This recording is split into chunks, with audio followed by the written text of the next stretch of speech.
Mbi 15.000 nxënës të shkollave të mesme nesër kanë provimin e parë të maturës shtetërore, gjuha amtare dhe letërsi, i cili është i detyrueshëm për të gjithë maturantët. Qendra shtetërore e provimeve ka informuar se 15.004 kandidatë janë regjistruar për provimin e maturës shtetërore të këtij viti, nga të cilët 8.816 nxënës janë nga shkollat e mesme profesionale, 5.966 nga shkollat e mesme të përgjithshme dhe 222 nga shkollat e artit figurativ. Qendra shtetërore e provimeve sqaroi se 9.969 nxënës janë regjistruar për provimin e parë ekstern për gjuhën maqedonase, 4.339 për gjuhën shqipe, 292 për gjuhën turke, si dhe 10 nxënës për gjuhën serbe. Provimi i dytë ekstern do të jetë më 11 qershor.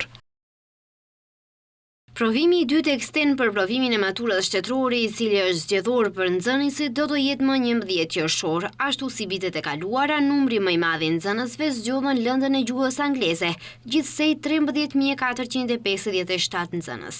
Ndërkaq, për testin e matematikës u regjistruan 1.246 nxënës, 73 do të japin testin e gjuhës gjermane, 24 testin e gjuhës frenge, 62 testin e estetikës, 7 kandidat për testin e filozofisë, 4 për testin e gjuhës ruse, si dhe 3 për testin e gjuhës italiane.